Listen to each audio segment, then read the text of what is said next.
Kenyans have to contend with unemployment, to poor roads and lack of medical supplies in public hospitals. But even as they deal with this, county heads are running head over heels on who will be the biggest spender in funding the BBI meetings.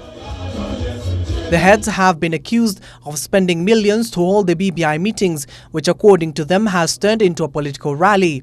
While many hoped that 2020 will be the year of prudent public financial management, it has not turned out so, with public funds being directed to not so critical functions.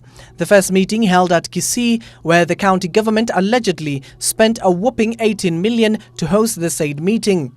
To add insult to injury, Kakamega Governor Wycliffe Oparanya, who was recently re-elected as the chair of the Council of Governors, is accused of spending 100 million to cater for the meeting held at Bukhungu Stadium in Kakamega County.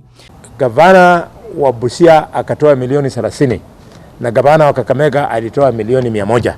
A section of Kenyans are livid at the rate at which county heads are spending their head-earned taxes to what many of them called a political rally. Because the money which is being used for this BBI, trust you me, it is a taxpayer's money. Now understand and know this, all my fellow Kenyans, and I'm telling you, it's going to be a hard economic time as the money for the BBI is searched for. It is going to strain and strain us. Just the beginning of this year, a 3% sale tax was introduced.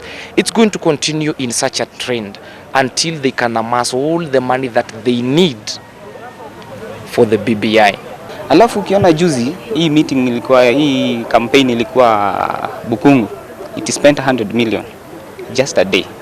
Yeah, hii kitu, this is the greatest embezzlement in our time tunaiona. Then the president overnight soon is heading to England to borrow. Then you wonder, there is money being spent there on BBI, he is in abroad borrowing money for what?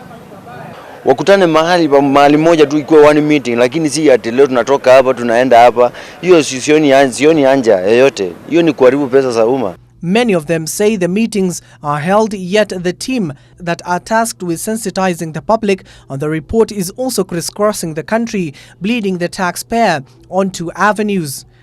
These governors who have served 2 terms, most of them have had big scandals and they have problems with the EACC. Now, if they are out of office without anywhere to go, it only means one thing, that they can be traced back and the money they stole can be taken back. Now, the only way to prevent that is for them to have a good position, to have positioned themselves in the government.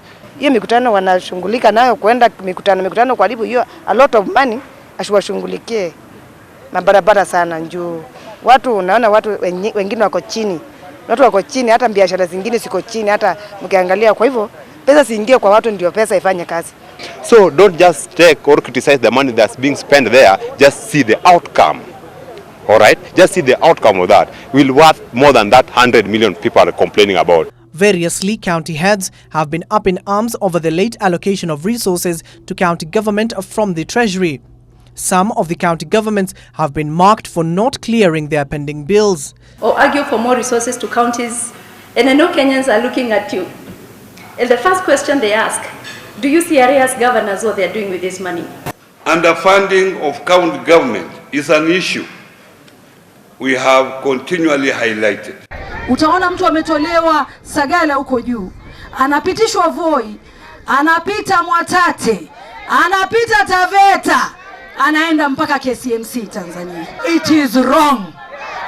Hatuwezi kuwa sisi tunalala pali pazuri, tunakula vizuri, tunatembea na magari mazuri na wananchi wanakufa hata na malaria. Many have asked where county heads are getting the funds to finance this consultative meeting. The BBI Consultative Brigade now is headed to Mombasa County, where Kenyans are keen to see how much money will be spent on that particular meeting. Cog Elections-Ebru Tv, Nairobi County.